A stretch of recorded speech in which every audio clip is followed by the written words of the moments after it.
네, 여러분 오늘도 수요 예배를 영상으로 참여하시는 모든 성도님들께 하나님의 은혜와 축복이 있기를 원합니다. 오늘도 말씀을 통해서 우리에게 주실 은혜를 기대하면서 이 말씀에 집중하는 시간이 되었으면 좋겠습니다. 우리 같이 기도하고 말씀을 듣도록 하겠습니다. 하나님 아버지, 은혜를 감사합니다. 우리에게 이렇게 예배할 수 있는 자유를 허락하시고 하나님의 백성으로서 지켜야 될 본분과 도리를 다할 수 있도록 우리의 마음을 주장하여 주시니 감사합니다. 우리가 이렇게 주님을 예배함이 우리의 기쁨이요 생명임을 우리의 삶 속에서 증거하는 삶을 살기를 원합니다. 특별히 오늘은 총선이 있었습니다. 우리가 기도하면서 이 나라를 위해서 또 이 나라를 위해서 수고하는 그 일꾼들을 뽑기 위해서 우리가 기도하면서 준비했습니다. 우리의 소중한 그 투표의 한 땀 한 땀이 결실을 맺게 하시고 정말 이 나라 이 대한민국이 사회적, 경제적으로, 정치적으로, 교육적으로 모든 분야에서 뛰어나 하나님께서 높이 들어 쓰시는 그런 나라가 될 수 있도록 주께서 인도하여 주시옵소서. 감사드리옵고 예수 그리스도의 이름으로 기도드립니다. 아멘. 네, 오늘 읽을 말씀은 오늘 함께 보실 말씀은 룻기서 구약성경 룻기서 2장입니다. 구약성경 룻기서 2장 8절에서 16절. 구약성경 룻기서 2장 8절에서 16절까지 말씀입니다.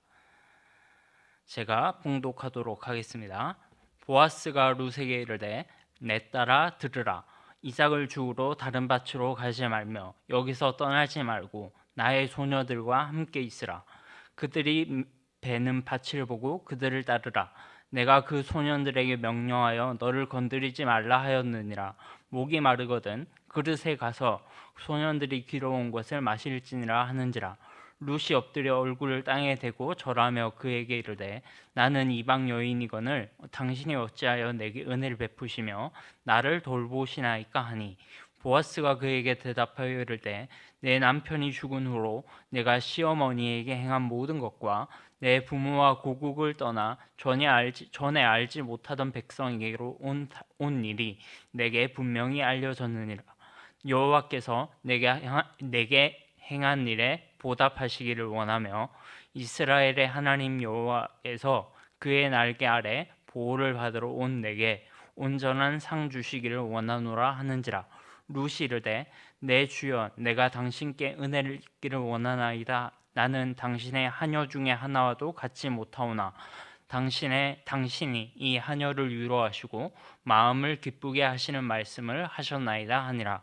식사할 때에 보아스가 룻에게 이르되 이리로 와서 떡을 먹으며 내 떡 조각을 초에 찍으라 하므로 룻이 곡식 베는 자 곁에 앉으니 그가 볶은 곡식을 주매 룻이 배불리 먹고 남았더라. 룻이 이삭을 주우러 일어날 때에 보아스가 자기 소년들에게 명령하여 이르되 그에게 곡식 단 사이에서 줍게 하고 책망하지 말며 또 그를 위하여 곡식 다발에서 조금씩 뽑아버려서 그에게 줍게 하고 꾸짖지 말라 하니라. 아멘. 투표는 잘 하셨습니까? 사실 저는 오늘 투표를 못했어요. 왜 못했냐면 당연히 할 줄 알았는데 못해서 당황스러웠습니다. 제 주소지가 울산이거든요. 주민등록상 주소지가. 그런데 이 사전 투표할 때는 이 주민등록상 주소지를 말하고 그 지역의 투표 용지를 얻어서 투표를 할 수 있거든요. 근데 이 본투표에서는 그게 안 되더라고요. 제가 그걸 오늘 처음 알았습니다. 그래서 저의 소중한 투표권을 그만 허공에다가 날리고 말았습니다. 혹시나 다음 대선에서 저와 똑같은 실수를 하지 않기 위해서 주민등록상 주소와 또 실주소가 다른 분들이 있다면 꼭 사전 투표를 하시기를 바랍니다. 네, 오늘 본문 같이 보도록 할게요. 우리 룻과 보아스의 이야기는 다들 많이 들어보셨을 겁니다. 근데 잘 알기도 하고 한편으로는 잘 모르기도 하는 내용이 바로 이 룻기서예요. 왜 어떤 면에서 제가 잘 모른다고 말씀을 드리냐면, 많은 분들이 이 룻과 보아스의 이야기를 그냥 단순히 남녀 간의 사랑 이야기로 이렇게 이해하시는 분들이 많거든요. 근데 이 룻기서는, 이 룻과 보아스의 이야기는 단순히 남녀 간의 사랑 이야기가 아니라 아주 위대한 주제를 담고 있습니다. 하나님께서 그들의 백성에게 베푸시는 큰 은혜의 내용을 담고 있습니다. 이 룻기서의 주제를 한마디로 말하면 하나님의 언약적 신실성이라고 할 수 있어요. 이게 무슨 말이냐면, 좀 풀어서 설명을 해볼게요. 하나님께서 이스라엘 백성들을 애굽에서 종살이 하던 것에서 건져내셔서 구원하셨죠. 그리고 모세를 대표로 해서 시내산에서 이스라엘 백성들과 함께 언약을 맺으셨습니다. 그 언약의 내용이 바로 출애굽기 19장 5절 6절에 보면 잘 나타나 있는데요. 나는 너희의 하나님이 되고 너희는 내 백성이 되리라 라고 말씀을 하시면서, 너희가 만약에 내 언약을 지키고 내 말을 잘 들으면, 내 말에 순종하면 너희는 내 소유가 되고, 그리고 거룩한 백성이 되고 제사장 나라가 될 것이다 라는 말씀을 하셨어요. 그래서 하나님께서는 이스라엘 백성들을 그렇게 만들어 주실 거다라고 말씀을 하셨고, 단 조건이 있는데 이스라엘 백성들은 하나님을 자신의 주님으로 섬기고 그 언약에 순종을 해야 됐습니다. 그런데 굉장히 안타깝게도 이스라엘 백성들이 그 언약을 체결하자마자 깨트려 버려요. 출애굽기 32장에서 금송아지를 만들고 모세가 시내산에서 하나님의 언약 율법을 받는 동안 하도 안 내려오니까 백성들이 너무 초조한 거예요. 그래가지고 도저히 못 기다리겠다. 모세의 형인 아론에게 가서, 우리가 도저히 모세를 기다리지 못하겠다.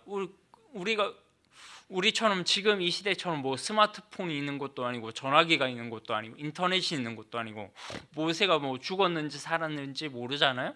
그래서 아론에게 이런 불평을 하기 시작한 겁니다. 우리가 모세가 어떻게 되는지를 모르니까 우리를 위하여 인도하여 낼 신을 만들어 달라 라고 말해요.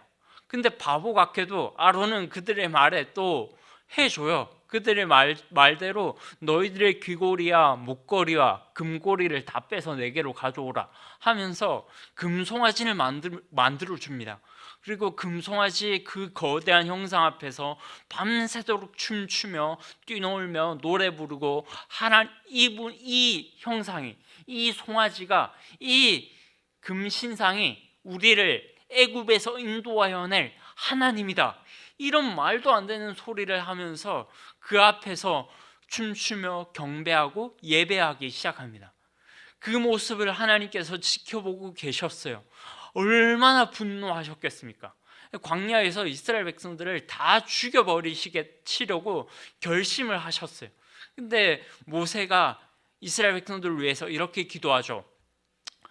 이 백성들을 죽이시려거든 나도 그들과 함께 생명책에서 지워주십시오 라고 하는 이 엄청난 중보기도 덕분에 하나님께서 이스라엘 백성들을 향한 노를 거두시고 다시금 모세와 더불어 이스라엘 백성과 함께 언약을 갱신하십니다. 근데 여전히 이스라엘은 언약에 신실하지 못한 모습을 보이죠. 끝까지 불신앙적인 모습을 보입니다. 그 절정이 바로 사사기입니다. 오늘 우리가 다룬 룻기서의 시대적 배경이 바로 사사기거든요. 이 사사 시대가 얼마나 영적으로 타락했는지 우리는 너무 잘 알고 있습니다. 또 담임 목사님께서 예전에 사사기를 한번 강해를 하셨기 때문에 우리가 이 사사 시대가 얼마나 영적으로 또 도덕적으로 혼탁하고 타락했는지 잘 알고 있습니다. 이 사사시대의 350년의 시기는요, 정말 하나님의 정의, 자비, 신실함, 이런 것들은, 이런 단어들은 생각할 수조차 없게 만드는 그런 영적인 암흑기였습니다.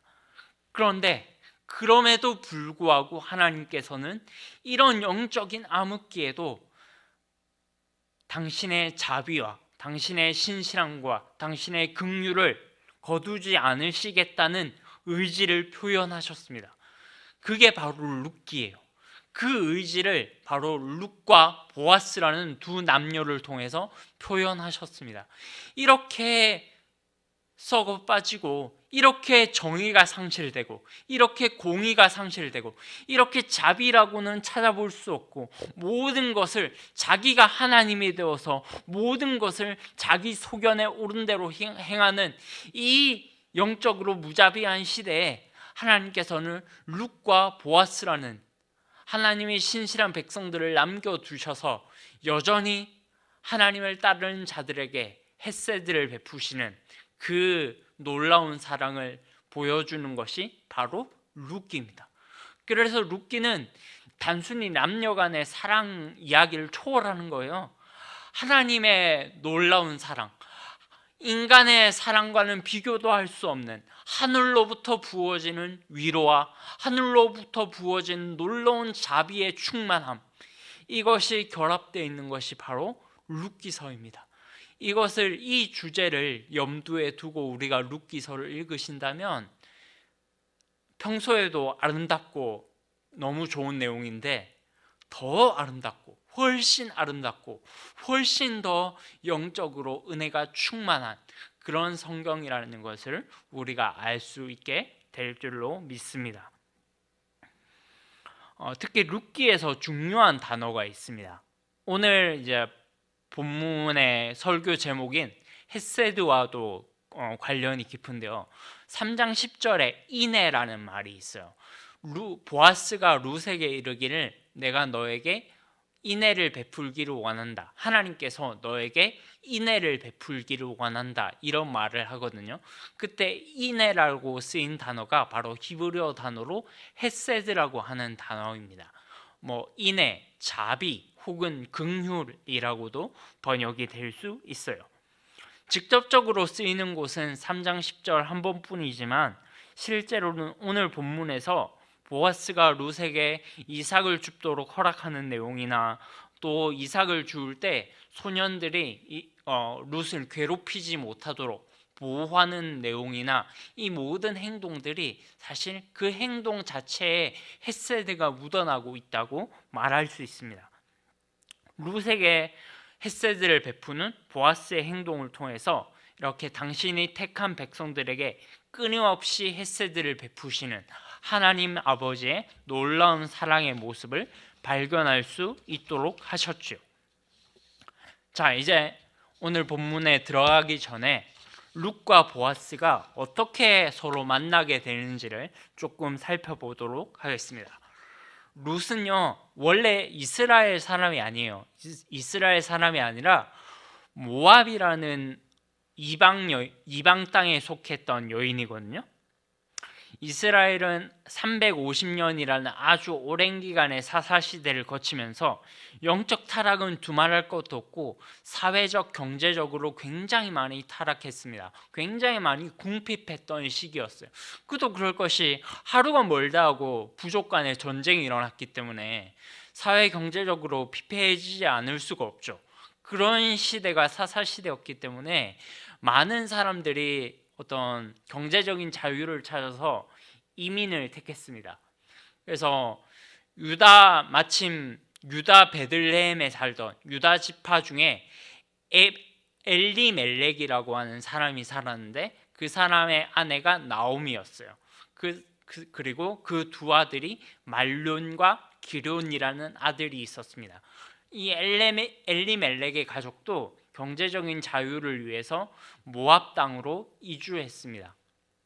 모압 땅으로 이주해서 말론과 기론 그의 두 아들은 모압 땅에서 룻과 오르바라는 여인을 각각 만나서 결혼했습니다. 그래서 그렇게 그들의 가족은 약 10년 동안 모압의 터전을 받고 살다가 10년 만에 엘리멜렉이 죽고 그 두 아들 말론과 기론도 죽는 일이 발생합니다. 이제 가문에 남자가 아무도 없어요. 가문에 남자가 아무도 없다는 것은 대가 끊어졌다는 말이거든요. 이제 그 가문에는 소망이 완전히 사라졌다는 말입니다. 대를 이을 자식이 없는데 뭘 할 수 있겠어요? 이 당시에 여자 혼자서 사회적으로 뭔가 위치를 차지하면서 그럴듯한 위치를 점할 수 있다는 것은 말도 안 되는 소리입니다. 불가능하죠. 그러니까 아예 소망이 완전히 사라져 버렸습니다. 그러니까 나오미가 다시 자기의 두 며느리, 두 자부인 룻과 또 오르바를 데리고 유다 베들레헴으로 돌아가죠. 유다 베들레헴으로 돌아갈 때 유다 사람들이 나오미를 다시 환대하기 시작합니다. 당신이 우리에게 다시 돌아왔군요 하면서 다시 환대하기 시작하는데 나오미는 아주 냉소적인 태도로, 아주 절망적인 태도로 그들의 환대를 거절합니다. 그리고 어떻게 말하냐면 나를 나오미라고 부르지 말고 앞으로 마라라고 부르라 라고 말합니다. 이 나오미라는 이름은 기쁨이라는 뜻이고 마라라는 이름은 괴로움이라는 뜻이에요. 서로 완전히 반대되는 말이죠. 그러니까 자기의 이름을 통해서 자기가 지금 얼마나 절망에 빠졌는지를 소개해 주는 거예요. 게다가 1장 20절에 보면 자기가 마라라고 하면서 그 뜻을 풀어서 해석하기를 전능자께서 나를 괴롭게 하셨다. 즉 하나님께서 나를 괴롭게 하셨다. 하나님께서 나를 이 절망적인 구렁텅이 가운데, 이 절망적인 삶의 현실 가운데 몰아넣으셨다 라고 자기의 삶을 이렇게 단정 짓는 겁니다. 그러니까 이 마라라고 하는 말 속에는 하나님에 대한 원망, 하나님에 대한 어떤 불평, 절망감, 이런 영적인 무기력감, 이런 것들이 다 담겨져 있는 거예요. 그러니까 이 나오미의 삶이 지금 얼마나 피폐했는지를 알 수 있죠. 이 사사시대의 영적인 혼란함, 사회적, 경제적인 영적인 혼란함이 이 나오미의 삶을 통해서 그대로 표출되고 있는 겁니다. 그러니까 나오미가 지금 자기 한 몸 건사하기도 힘든데 두 며느리까지 있으니까 얼마나 짐이 되겠어요.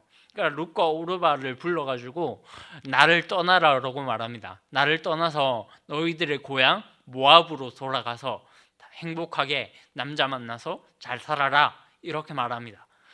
오르바는 이제 어머니의 간청에 못 이겨서 돌아갔죠. 근데 룻은 끝까지 어머니를 붙잡았어요. 자기의 시어머니 나오미와 함께 있겠다.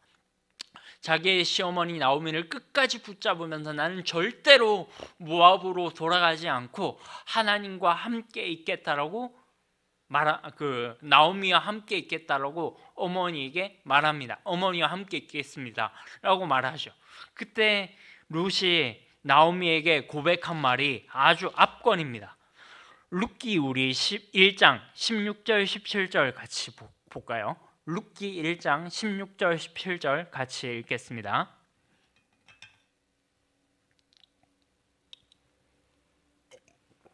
네, 룻기 1장 16절 17절을 우리 한 목소리로 같이 읽어보도록 하겠습니다. 시작. 룻이 이르되 내게 어머니를 떠나며 어머니를 따르지 말고 돌아가라 강권하지 마옵소서. 어머니께서 가시는 곳에 나도 가고 어머니께서 머무시는 곳에 나도 머물겠나이다. 어머니의 백성이 나의 백성이 되고 어머니의 하나님이 나의 하나님이 되시리니 어머니께서 죽으시는 곳에 나도 죽어 거기 묻힐 것이라. 만일 내가 죽는 일 외에 어머니를 떠나면 여호와께서 내게 벌을 내리시고 더 내리시기를 원하나이다 하는지라. 아멘. 놀랍지 않습니까? 이거는 하나님께서 이스라엘 백성들과 언약 관계를 맺으실 때 하는 말씀이에요. 내 백성, 어머니의 백성이 내 백성이 되고 어머니의 하나님이 내 백성이 될 것이다. 이 말은 이스라엘 백성들을 애굽에서 구원해 내시고 그들과 언약 관계를 맺으시면서 하나님께서 이스라엘 백성들에게 하셨던 말씀과 똑같습니다. 나는 너희의 하나님이 되고 너희는 내 백성이 될 것이다. 그 말을 심지어 이스라엘 백성도 아니고 이방 땅 모압 여인 룻의 입에서 나왔다는 게 정말로 신비하기 이를 데 없죠. 정말로 하나님의 그 놀라운 계시의 은혜가 아니면 우리가 이 말을 이해할 수가 없습니다. 룻이 어떻게 이 하나님의 그 놀라운 사랑을 알았는지 우리는 알 길이 없어요. 근데 분명한 것은 룻의 이 입술을 통해서 하나님의 그 언약적 신실성이 고백되고 있다는 겁니다. 어머니께서 가시는 곳에 나도 가고, 어머니께서 어머니의 백성이 내 백성이 되고, 어머니의 하나님이 나의 하나님이 될 것이다. 정말 실로 대단한 고백이죠. 나오미 정말로 영적으로, 육적으로, 심리적으로 절망한 이 나오미에게 하나님께서는 룻이라는 이방 여인을 통해서 그분의 언약적인 사랑이 얼마나 크고 얼마나 위대한지를 다시금 깨닫게 하셨습니다. 차츰차츰 이 룻의 헌신적인 모습을 바라보면서 나오미의 마음이 깨집니다. 그리고 다시 나오미가 룻기 4장 끝에 보면 다시 기쁨이 충만한 채로 하나님을 노래하는 것으로 룻기가 끝나죠. 정말 이렇게 하나님께서 이스라엘 백성들, 자신의 택한 백성들을 회복하시는 이 놀라운 이야기가 룻과 보아스를 통해서 이어지고 있습니다. 룻이 이렇게 자기 어머니에게 이런 헤세드를 베푼 것과 같이 오늘 우리가 읽은 본문은 보아스라는 남성을 통해서 룻에게 이 동일한 헤세드가 베풀어지는 모습을 발견할 수 있습니다.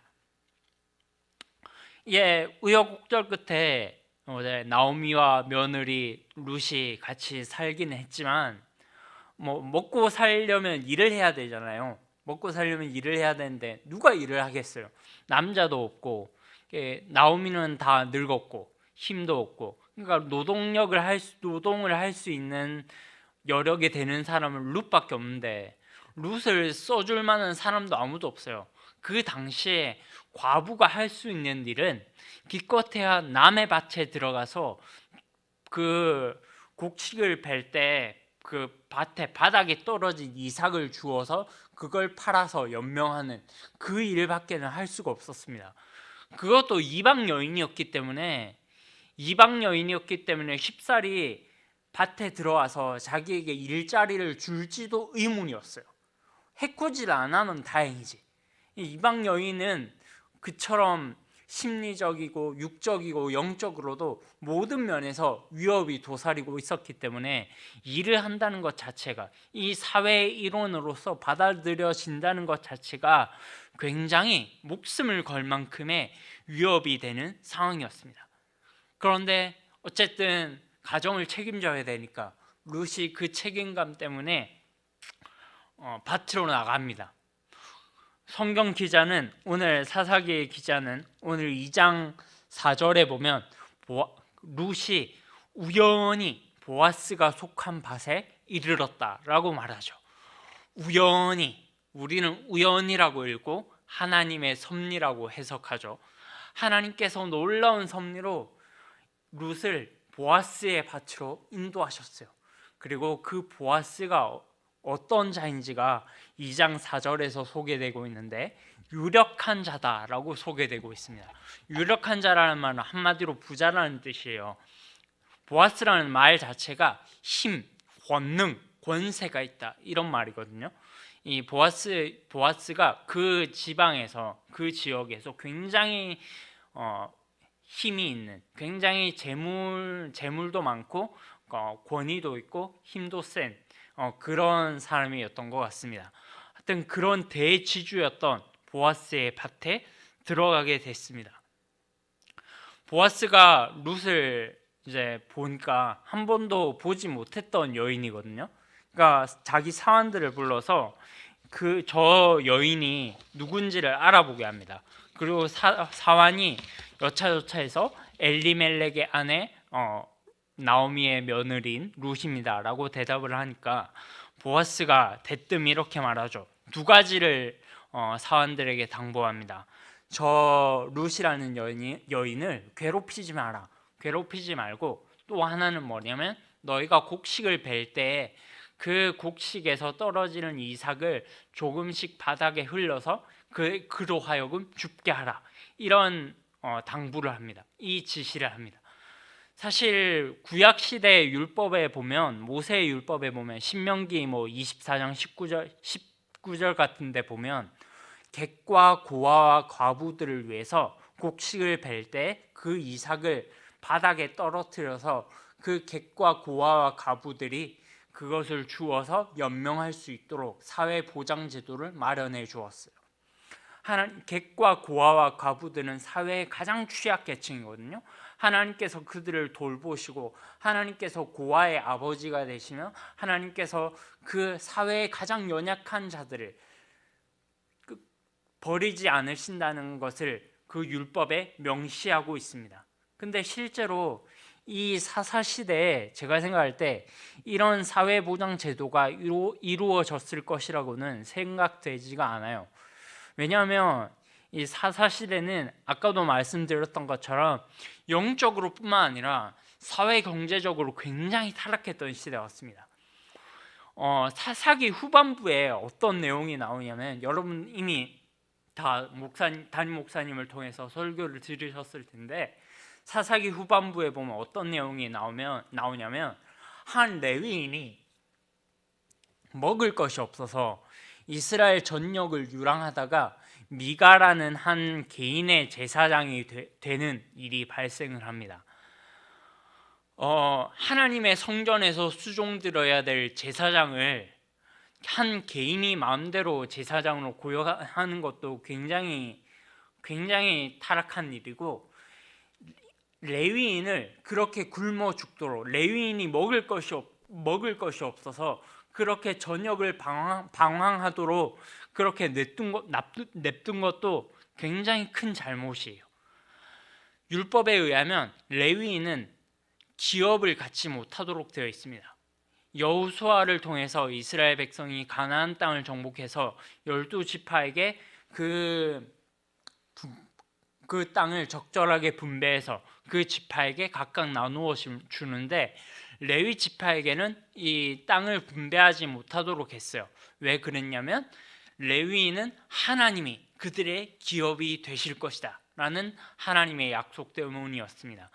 그런데 하나님께서 그들의 기업이 되신다고 하는데, 그 말은 그렇다고 하나님께서 먹을 것을 하늘에서 떨어뜨려 주실 거다, 그런 얘기가 아니고, 여기에는 어떤 내용이 담겨져 있었냐면, 레위인이 땅이 없기 때문에 이스라엘 백성들은 레위인이 먹고 사는 것에 염려하지 않도록 자기의 지파 중에 일부를 떼어서 자기 지파에 먹을 것의 일부를 떼어서 레위인에게 주어야 됐습니다.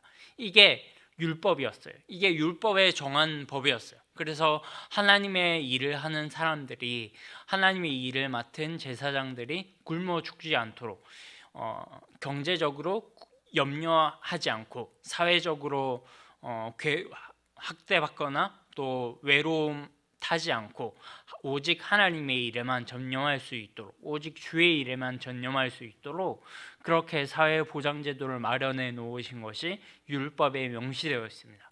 그런데 이것이 하나도 지켜지지 않았던 거예요.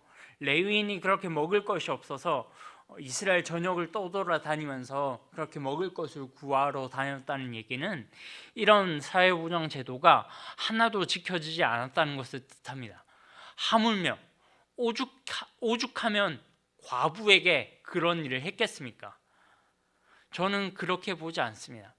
비록 객과 고아와 나그네에게 이삭을 떨어뜨려 주어서 그들로 하여금 죽게 하라, 그들로 하여금 그들을 돌보고 그들에게 정의와 공의를 베풀라고 하는 그 말씀이 있지만, 이런 율법의 말씀들이 하나도 시행되지 않았어요. 늘 약자들은 주변의 눈치를 살펴야 됐고, 늘 약자들은 사회적인 위협에 시달려야 됐고, 늘 약자들은 강자의 무릎에 머리를 숙여야 됐습니다. 오늘날도 마찬가지였고 2000년 전에도 마찬가지였고 4000년 전에도 마찬가지였어요. 하나님께서는 이 사회에 헤세드가 베풀어지기를 원하시는데 인간의 그 자만한 마음, 인간의 그 교만한 마음, 헛된 욕심을 따르는 그 허영심 때문에 도무지 이 사회에 헤세드가 임하지 않는 현실이 바로 우리가 처한 삶의 현실입니다. 그런데 그런 상황에서 보아스가 이 사환들에게 룻에게 어떻게 행동해야 될지를 구체적으로 지침을 해줬다는 것은 정말로 놀라운 거죠.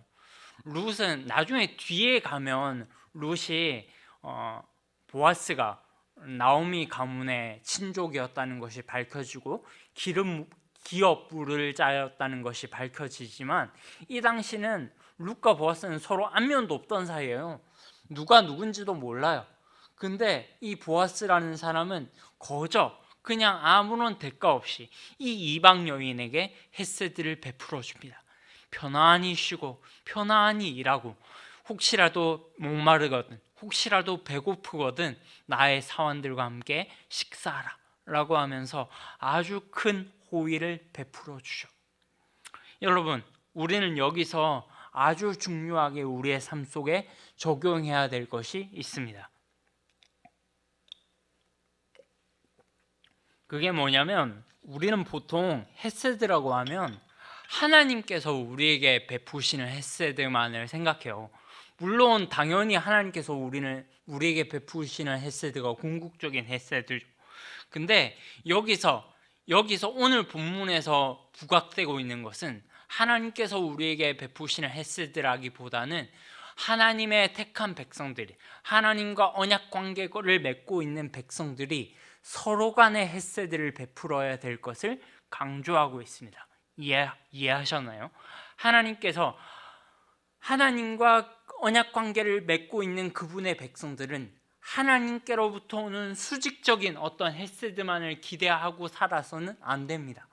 우리가 적극적으로 정말로 하나님께서 베푸시는 헤세드를 우리가 경험했다면 예수 그리스도를 통해서 오는 그 십자가의 사랑, 그 놀라운 생명의 은혜, 신비를 경험한 놀라운 헤세드를 경험한 자들이라면, 그 수직적인 헤세드를 경험한 자들이라면 우리 동일한 하나님의 백성들끼리 베풀어지는 수평적인 헤세드에도 우리가 엄청난 관심을 쏟아야 한다는 것이 바로 이 룻기를 통해서, 오늘 읽은 본문을 통해서 부각되고 있습니다. 이것이 룻기의 굉장히 중요한 메시지라고 할 수 있습니다.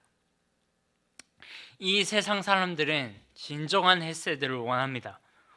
오늘 총선이 있었죠.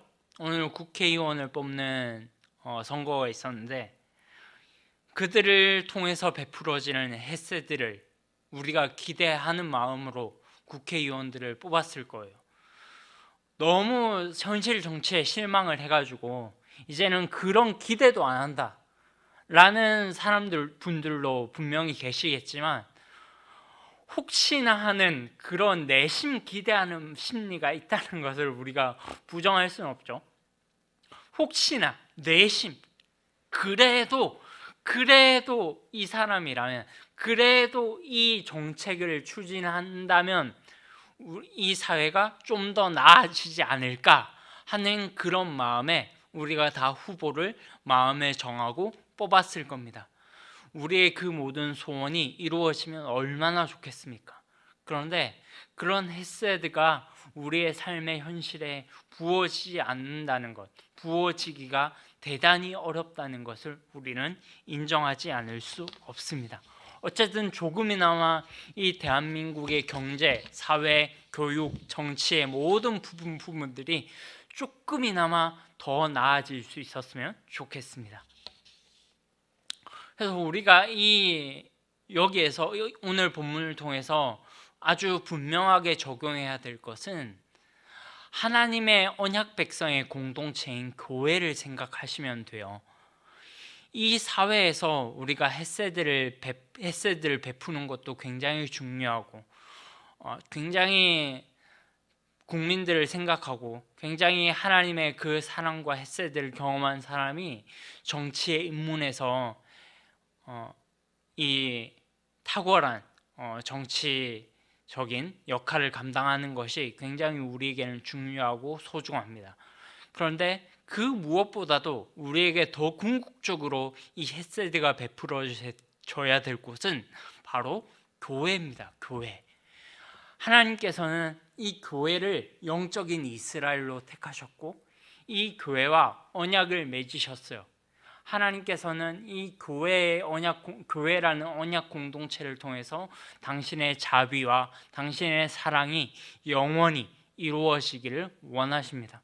그래서 우리 성도들끼리 서로 헤세드를 베푸는 것이 얼마나 중요한지 몰라요. 교회 안에 내가 권사다, 내가 안수집사다, 내가 장로다, 심지어 내가 목사다, 이런 타이틀 의식을 가지고 성도들을 대하면요, 절대로 이 헤세드가 베풀어질 수가 없습니다. 내가 이 하나님의 성전을 위해서 얼마나 봉사했는 줄 아냐? 내가 드린 헌금이 얼마인 줄 아냐? 당신 그거 얼마나 내가 이 일을 위해서 내 피땀 흘려서 이 젊음을 이 교회에 바쳤는지 알긴 아냐? 네, 알아요. 하나님께서 알아주시겠죠. 그걸 굳이 왜 사람에게 확인받으려고 합니까? 우리는 이 교회에서 그런 자신의 위치를 확인받으려고 하면 안 돼요. 자기가 얼마나 대단한 일을 했고 자기가 얼마나 이 교회를 위해서 충성했고 봉사했는지를 다른 사람들이 인정해주고 알아주기를 원하는 그런 위치를 확인하는 그런 공동체가 아닙니다. 하나님의 무한한 자비와 사랑 가운데 우리가 다 헤세드를 받은 사람들이잖아요. 그 헤세드를 받은 사람들에게 우리가 봉사하고 그 헤세드를 경험했기에 우리가 이렇게 하나님을 예배하고 우리의 몸과 에너지와 마음을 바쳐서 헌금하고 봉사하는 거 아닙니까? 그러니까 이 본질을 우리가 제대로 깨닫는 것이 너무나도 중요합니다. 이것을 깨달으면 우리가 우리의 삶 속에서 우리가 우리 옆에 있는 형제 자매들에게 헤세드를 어떻게 베푸는 것인지 우리가 알게 될 거예요. 조그만 것은 나누어 주고 이웃을 좀 더 사랑하며 좀 더 배려하며 좀 더 긍휼히 여기며 불쌍히 여기며 나보다 남을 더 낮게 여기며 그를 존귀히 대하고 혈통이나 지연이나 학연이나 어떤 배운 스펙이나 이런 정도에 따라서 성도들을 차별하지 않고, 그런 거는 세상에서 차별받는 것으로 족합니다. 그런 것들까지 교회에 끌어들일 생각을 하지 마세요. 교회는 그런 곳들이 아닙니다. 교회는 오직 하나님께서 우리에게 베푸신 햇새들을 성도가 성도에게 베풀어지는 곳입니다. 그것을 항상 명심하시기 바랍니다. 여러분은 하나님께 얼마나 큰 햇새들을 받으셨습니까? 얼마나 큰 햇새들을 하나님께 받으셨다는 것을 확신하고 계십니까? 그 확신만큼이나 우리 형제들에게, 우리 자매들에게, 우리 성도들에게 베풀 수 있을 거라고 믿습니다. 말씀을 맺겠습니다. 하나님께서 우리에게 각자 부여하신 위치와 또 각자 그 일을 하게 하신 삶의 터전들이 있어요. 그곳에서 하나님의 햇새들을 실천하기 위해서 오늘도 고민하는 성도님들이 되시기를 바랍니다. 사회가 이러니까, 남들도 다 이렇게 하니까 나도 이렇게 하겠다, 이런 생각하지 말고요. 이런 생각을 한다면 우리에게는 정말로 소망이 없습니다. 정말로 우리가 하나님의 햇새들을 받은 그리스도인이라면 조금만 생각의 깊이와 조금만 생각의 관점을 달리했으면 좋겠습니다. 세상은 이렇게 부조리한 것이니까, 이렇게 해도 아무도 알아주지 않으니까 나도 그냥 내 할 일 하고 나도 그냥 이렇게 그냥 살면서 인생을 마무리할란다, 이런 생각하지 말고 우리가 어떻게 해서든 이 하나님께서 받은 사랑을, 이 하나님께 받은 은혜를 다른 사람에게 베풀 수 있을까를 고민하는 우리 성도님들이 되시기를 바랍니다. 오늘 말씀을 듣고 계시는 분들 중에는 직장에서 상사분들도 계실 거예요. 밑에 아래 직원들을 많이 거느리고 계시는 분들도 있을 겁니다. 멀리 갈 필요 없어요. 좋은 상사가 되십시오. 여러분 직장에서 정말로 좋은 상사가 되십시오. 하나님의 헤세드가 이 사회에서, 하나님의 헤세드가 내가 속한 직장에서 베풀어지지 않는다고 해서 내가 그 헤세드를 베풀지 않을 권리는 없어요. 하나님의 헤세드가 이 사회에서 베풀어지지 않기 때문에 하나님의 택함을 받은 백성인 내가 그 헤세드를 베풀기 위해서 더 노력하는 거예요. 그 헤세드를 베풀기 위해서 더 노력하라고 하나님께서 그 위치에 우리를 보내신 겁니다. 정말로 좋은 상사들이 되시기를 바랍니다. 혹시 학교에서 아이들이 가르치는 교사분들이 있다면 정말 좋은 교사분들이 되기를 바랍니다. 공무원들이 있다면 정말 좋은 공무원들이 되기를 바랍니다. 정말 낮은 사람들의 마음을 이해하고 가진 자들의 이익을 도모하는 그런 정책보다는 낮은 사람들의 마음을 이해하고 객과 고아와 과부를 돌보아 주고 그들에게 어떻게 하면 햇새들을 베풀어 주는 그런 정책들을 많이 마련할 수 있을까, 그것들을 고민하며 살아가는 그런 하나님의 백성들이 되기를 주님의 이름으로 축원합니다. 아멘. 기도하겠습니다. 하나님 아버지, 은혜를 감사합니다.